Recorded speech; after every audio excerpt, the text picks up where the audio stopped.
Chapter 11. My sword takes you to, dramatic pause, Funky Town.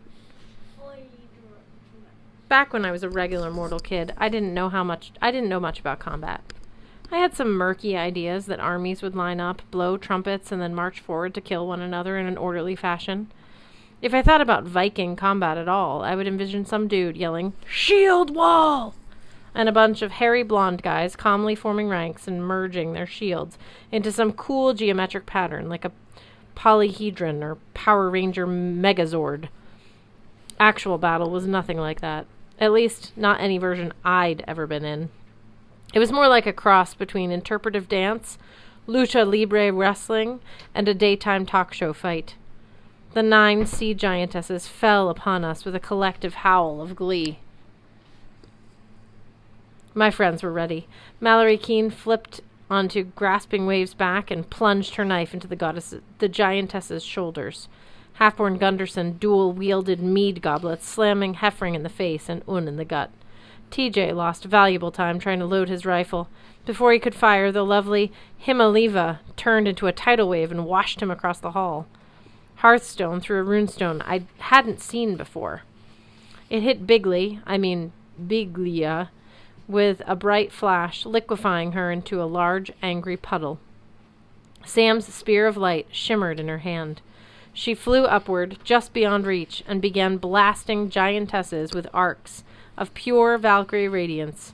Meanwhile, Blitzen hopped around the chaos, distracting the 9 sisters with blistering fashion critiques like, "Your hem is too tight. You've got a run in your stocking. That scarf does not go with your dress." Kolga and Blod lunged at me from either side. I valiantly slipped under the table and tried to crawl away, but Blod grabbed me by the leg and pulled me out. "Oh no," she snarled, her teeth dripping red. "I'm gonna rip your soul from your body, Magnus Chase." Then a silverback mountain gorilla crashed into her, knocking her to the floor and ripping her face off. That sounds gross. Actually, when the gorilla swiped Blod's face, the giantess's whole head simply dissolved into salt water, soaking the kelp carpet. The gorilla turned toward me, his eyes mismatched, brown and gold. He grunted at me impatiently, like, "Get up, you idiot. Fight." The gorilla turned to face Kolga. I staggered backward. Magic explosions, beams of light, axes, swords, and bad fashion insults flew everywhere, answered by blasts of salt water, shards of ice, globs of blood-tinted gelatin. My gut told me the giantesses would be much more powerful if they combined forces, like they had when they sank our ship. We were only alive so far because each of the sisters was intent on killing her own target. We had succeeded at being just that, individually annoying. If the 9 giantesses started singing their weird music again, working together as a team, we would be done for. Even fighting them separately, we were in trouble. Every time a giantess got vaporized or reduced to a puddle, she quickly reformed. We were outnumbered 9-8. No matter how well my friends fought, the giantesses had the home court advantage. Also immortality, which was a pretty big fruity edge. We had to find a way to get our boat and get out of here, back to the surface, far away. For that, we would need a distraction. So I called the most distracting being I knew. I pulled the runestone from my neck chain. Jack sprang into sword form. "Hey, senor! I was thinking about that Riptide girl. Who needs her, right? There are plenty of other swords in the armory and—" "Whoa! Aegir's palace? Awesome! What meat is he serving today?" "Help!" I yelled as Blod rose in front of me, her face reattached, her talons dripping blood. "Sure," Jack said amiably. "But man, Aegir's Oktoberfest pumpkin spice mead is to die for." He zipped over to Blood Red Hair, placing himself between my assailant and me. "Hey, lady," Jack said. "Want to dance?" "No," Blod snarled. She tried to get around him, but Jack was nimble. Yes, and quick, though I never seen him jump over a candlestick. He swerved from side to side, presenting his edge to the giantess and singing, "Funky Town." Blod seemed unwilling or unable to get past Jack's magical blade, which bought me a few seconds of safety as Jack disco danced. "Magnus!" Simra zoomed by, 10 feet above me. "Prepare the ship!" My heart sank. I realized my friends were playing interference for me, hoping I could somehow make our ship ready to sail again. Sad, deluded friends. I ran back to the big banana. The ship lay on its side, its mast piercing the wall of water. The current outside must have been strong, because it pushed the ship along the carpet ever so slightly, the keel leaving gouge marks in the kelp. I touched the hull. Thankfully, the boat responded, collapsing into a handkerchief, and I clutched it in my hand. If I could get all my friends together, maybe we could jump through the wall of water simultaneously and summon the ship as the current carried us away from here. Maybe the ship, being magic, would bring us back to the surface. Maybe we wouldn't drown or get crushed by water pressure. There was a lot of maybes. Even if we managed it, the 9 daughters of Aegir had sucked us under the ocean once before. I didn't see why they couldn't do that again. Somehow I needed to stop them from following us. I scanned the battle. Hearthstone raced past me, throwing runes at the giantesses, trying to chase him. The rune seemed to be doing the best job. Every time it blasted a giantess, she turned into a puddle for several seconds. Not much, but it was something. I glanced at the walls of the feast hall and had an idea. "Hearth!" I yelled. I cursed my own stupidity. One of these days I would get over the habit of yelling for my deaf friend's attention. I ran after him, ducking past Grasping Wave, who Mallory Keene was driving around the room with her dagger handles like a combat robot. I grabbed Hearth's sleeve for attention. "That rune!" I signed. "What?" "Lagaz," he finger-spelled. "Water." Or, he made a gesture I'd never seen. One hand horizontal, the fingers of the other trickling from it. I got the idea. Drip, leak, or maybe liquefy. "Can you do that with the wall?" I asked. "Or the ceiling?" Hearth's mouth quirked, which was for him a diabolical grin. He nodded. "Wait for my signal," I signed. Pitching wave surged between us, yelling, "Rah!" And Hearthstone plunged back into the melee. I had to figure out how to separate my friends from the giantesses. Then we might be able to collapse part of the feast hall on top of the 9 sisters while we made our getaway. I doubted that would hurt our enemies, but it might at least surprise them, or slow them down. The problem was, I didn't know how to break up the fight. I doubted I could blow a whistle and call for a jump ball.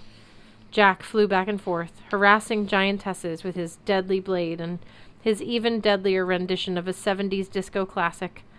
Kolga blasted sheets of ice across the carpet, causing half-born Gunderson to wipe out. Bliga fought with TJ, red coral sword against bayonet. Grasping Wave finally managed to pull Mallory off her back.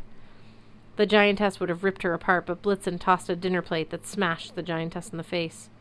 One of Blitz's unsung skills. He was killer at Dwarven Ultimate Frisbee. Can you please stop?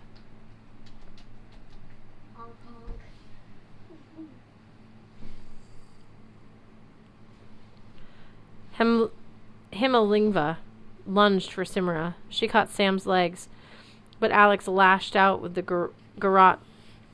The giantess suddenly lost several inches around her waistline, actually her entire waistline. She crumpled to the floor, nearly bisected, and dissolved into sea form. Hearthstone caught my eye. When the rune. I wished I had an answer.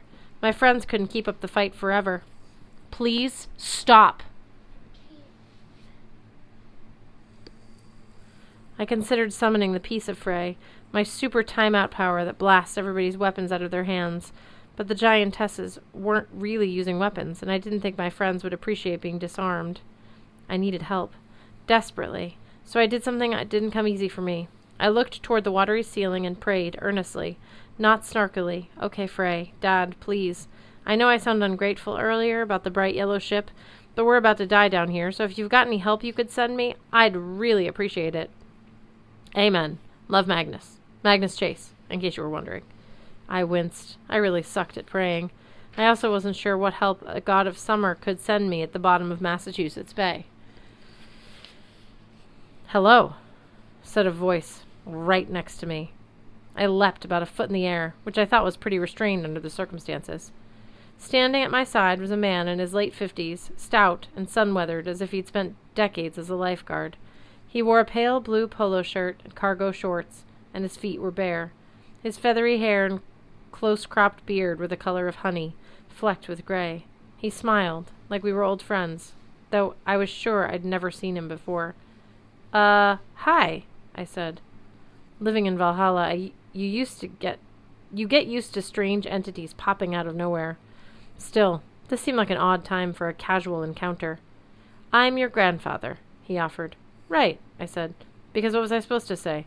The guy looked nothing like Grandpa or Grandma Chase, but I figured he was talking about my other side of the family tree, the veneer side. Now, if I could just remember the name of Frey's dad, it would have been all set. Hi, Grandpa. Your father can't do much in the ocean, said Grandpa Frey Dad. But I can. Want some help? Yes, I said, which perhaps was foolish. I couldn't be sure this guy was who he said he was, and accepting help from a powerful being always puts you in their debt. Great! He patted me on the arm. I'll meet you on the surface when it's all done, okay? I nodded. Mm-hmm. My newfound grandfather strode into the midst of battle. Hello, girls. How's it going? The fight fizzled to a stop. The giantesses retreated warily toward the dinner table. My friends staggered and stumbled in my direction. Blaud bared her red-stained teeth. Njord, you're not welcome here. Njord, that's his name. I made a mental note to send him a card on Grandparents' Day. Was Grandparents' Day a thing with Vikings? Oh, come now, Blolhaggadada, the god said cheerfully. Can't an old friend get a cup of mead? Let's talk like civil sea deities. These mortals are ours, growled Grasping Waves. You have no right. Ah, but you see, they are under my protection now, which means we're back to our old conflict of interests, eh? The giantesses hissed and snarled. Clearly they wanted to tear Njord to pieces, but were afraid to try. Besides, Njord said, one of my friends here has a trick to show you. Don't you, Hearthstone? Hearthstone locked eyes with me. I nodded. Hearth tossed the Lagaz rune straight up, past the Lost Soul chandelier. I didn't see how I could reach the ceiling 100 feet above, but the stone seemed to get lighter and faster as it ascended. It hit the peak of the rafters, exploding into a blazing golden rune, and the watery roof crashed inward, burying the giantesses and Njord in a 1,000,000-gallon shower. Now! I yelled to my friends. We plowed together in a desperate group hug as the wave hit us. My handkerchief expanded around us, the collapsing hall squirting us into the deep like toothpaste from a tube, and we shot toward the surface on our bright, yellow Viking warship.